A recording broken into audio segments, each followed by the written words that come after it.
Cattle USA Daily Podcast. Today we are switching it up a little bit and we are actually bringing on Toby Roberts from Thaan Charcoal today. And we're going to be talking about the food industry. This is so important for us as cattle producers because so often we are removed from the actual end product that is beef production and what that means from the restaurant industry, consumer industry, and everything like that.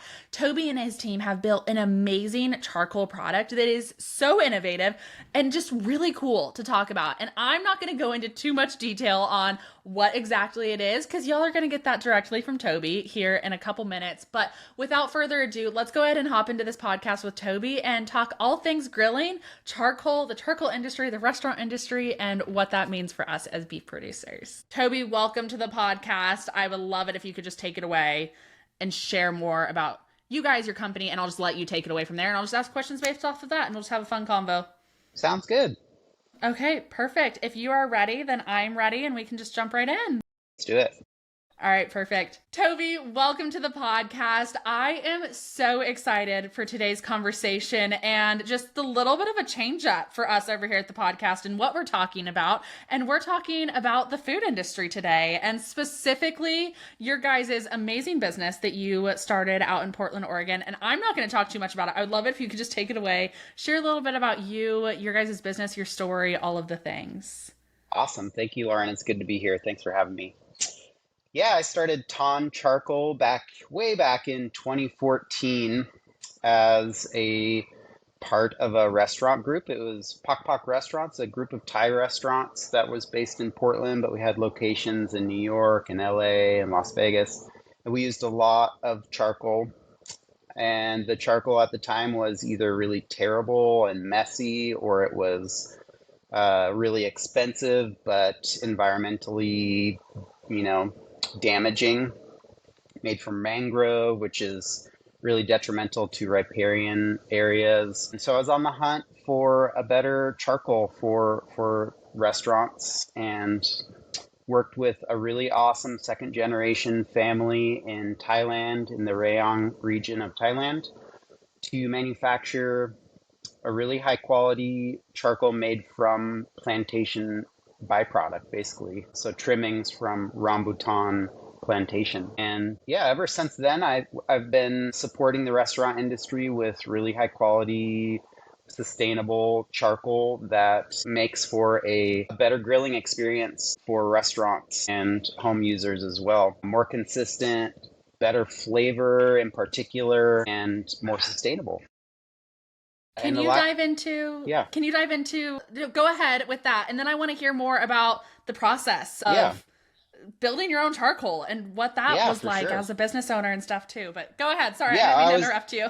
No worries. I was just going to mention that, I've always been in restaurants. I've owned and operated and managed restaurants. In the last few years, I've been developing a charcoal grill that really was designed for use in restaurants, but is also incredible, centerpiece of a patio kitchen at home.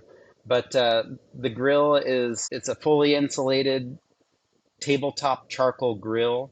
It's built for really rigorous use, but like intense direct heat, quick cooks, really, really beautiful flavors and perfect sears. So that's our entree into the equipment market with that Thann Gril. Really excited about it. But yeah, the process of making our own charcoal is, number one, finding the right partners to help. And this family that we work with in Thailand, they have built a whole ecosystem around their charcoal manufacturing, in that they support landowners by giving them trees to start with. They help them, they give them fruit trees, rambutan trees, and then they teach them how to manage the harvests and manage pruning to maximize harvest. And then they take all those prunings from the plantation to make charcoal. And the process is, it's an age-old process, but they have it really dialed. We carbonize the wood trimmings. We grind them to a really fine powder and mix it with just tapioca starch as a binder, so 100% natural product, and then extrude it under very high pressure through a mold to make the briquettes themselves. So it's really, really dense. And because it's really dense, it burns without smoke. And it burns for a very long time. And that makes it great for food service, but really any grilling activity at all. Yeah, absolutely. And it's so cool that you guys saw such a need in the industry and you're like, I'm going to figure this out myself. Like we can fix this, we can be better, and especially in a environment where now we have a consumer population that ever more is wanting to have a healthier, more sustainable product. And Hmm. they care about how their food is prepared and everything that goes into that. And a big concern in some charcoal instances using traditional charcoal is what is being left on the meat? What am I consuming Yeah. as a consumer? And you guys have created a product that not only is extremely sustainable, but also provides amazing flavor and is healthy for you and great and everything like that. Can you talk a Yeah. little bit more about the experience of the charcoal and how that Yeah. really impacts the final product that we're putting on our plates? In today's cattle business, efficiency isn't just a goal, it is a necessity. Here at Cattle USA, we are excited to partner with MJE Livestock Equipment. They design working facilities that streamline your operation, reduce labor costs, and enhance herd health. Their modular systems are built to adapt as your ranch grows, ensuring long-term value and durability. Invest in equipment that works as hard as you do. Visit mjelivestockequipment.com to learn more today. Yeah, absolutely. What we preach is that charcoal is an ingredient just like anything else that you use. It affects the flavor of what you're cooking.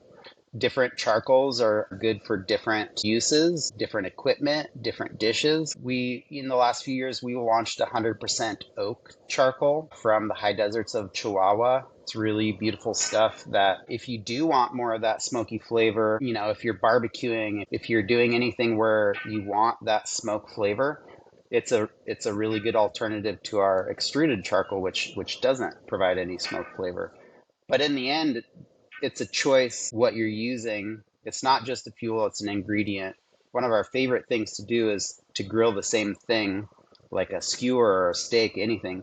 We cook one on our oak charcoal and you get that smooth smokiness, and you cook another on the Thai style, and it's just like pure sort of ingredient. Like it tastes like what you're cooking, and the fat stripped down, and that's really what like flavors it. So we all have this nostalgic memory, or not all of us, but many of us have this nostalgic memory of like the Kingsford smell, right? Which is like, it's chemical, but it reminds you of like cooking hot dogs in the backyard. And it's not unpleasant, but it's like borax and coal and like weird stuff. And it affects the flavor of what you're cooking for sure. So, you want to choose good quality ingredients along the whole chain. Like, you're spending $100 on a beautiful steak. You don't want to like coat it with borax or like weird, weird chemicals. You want the like best possible steak you can possibly get. And, choosing the right fuel, choosing the right charcoal will definitely get you there. And certainly cooking it over charcoal or live fire is going to get you a better flavor than, like a gas or some other form of cooking. There's just something about cooking over fire that takes it to another level. I do not disagree in the slightest. And as someone who has steak or different types of beef very frequently and has a husband that really cares about cooking it and cooking it well, it is so cool to see just a different form of cooking amazing beef and how Hmm. you guys are providing for that for the industry. As far as consumerism goes with your guys' product and what that looks like, how are you guys seeing consumer trends lean more towards product that is yours or like yours throughout the restaurant industries, or just consumer direct to consumer as well? Yeah, I certainly in the restaurant industry, it's growing a lot, and there's something intangible, like we know about cooking over fire, and it really elevates the guest experience. So more and more restaurants are including some form of live fire cooking program in their restaurant, and our grill and our charcoal, they're really great ways of adding a live fire cooking program without crazy investment. You don't have to install a hearth, or you don't have to invest tens of thousands of dollars, but you can still achieve that like really beautiful live fire cooked flavor and experience. So definitely growing in restaurants a lot, which is really fun. For consumers, it's also really growing, and like the awareness of quality products along the whole chain and the whole experience is growing. You know, flavor is king and like experience is king, and our products are designed for great flavor and the best possible experience. And people are like investing more in, you know, cooking at home is like growing a lot. People are doing a lot more cooking at home. And so investing in that experience and making it as like as rewarding as possible. And so, you know, I would like to see a more like a faster and bigger shift away from this idea of convenience towards like enjoying experiences, you know, like I feel like we've been force fed for a long time the idea that convenience is the most important thing.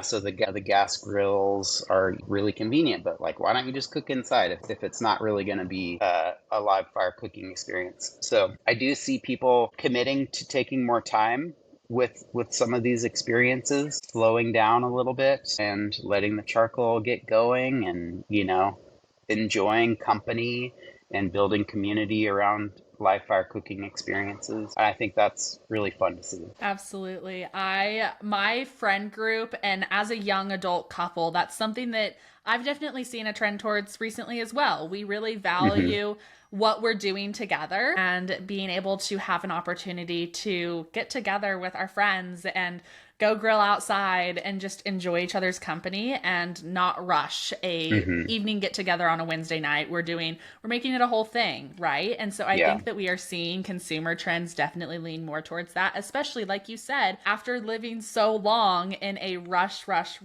society and a let's have it right now, people are valuing that more, and Hmm. they're putting bigger emphasis on the experience that's within that. So Yeah. the ingredients that they're choosing, the type of food that they're doing, all of that stuff. And Yeah. people have said for so long that food is an experience and food brings community. And this is an amazing example and an opportunity for people to understand that too, that food is community. And I love that you said flavor is king, because we're big on that in the beef industry, that flavor is always going to be king, and the Hmm. flavor of beef is there, and Yeah. that you guys are helping support that is just, it's so cool to see the actual facts of it, of like, hey, this is better for you, but then also like, hey, you can also like have a better life because of this, because you're slowing down and you're enjoying your life again and everything that Yeah. goes with that. Yeah, the grill that we designed, the Thann Gril, it's a tabletop grill, and really it's about a more engaging, interactive experience of grilling over charcoal. So, you know, very often people have the standalone grills, you know, the big green eggs or the Webers, and they're like off in the corner, and there's like the grill master, you know, they got their tongs and their Budweiser or something. And, you know, it's beautiful and fun, but this grill, the Thann Gril, it operates at safe temperatures, so you can literally bring the grilling to the table and have everybody kind of participating. And like you said, like, you know, enjoying company and building community around literally the fire. So yeah, That's that's what amazing. it's all about, right?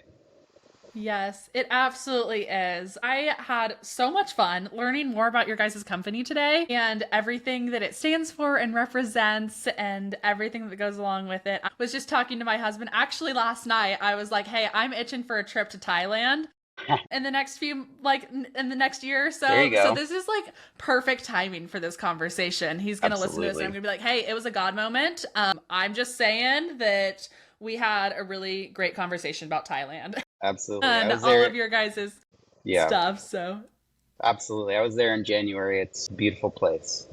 I love it. Absolutely. Well, as always, thank you so much, Toby, for coming on and sharing a little bit more about your company and your expertise and just everything that you guys are doing for the industry and food industry out there. We really appreciate your time. And to all of our listeners out there, we'll have all of Toby's links linked down below for the company if you guys want to check them out and just see what their company's all about, a little bit more about their story and everything that they have to offer down in the show notes for you guys. And if you enjoyed today's episode, share it with a friend weekend. Maybe you guys need to have a little bit of a live fire experience, couples date There you night, go. whatever that may be for you guys. So, Toby, thank you for your time today. And to all of you listeners, we will see you all next time on another episode of the Cattle USA Daily Podcast. Have a good one, y'all.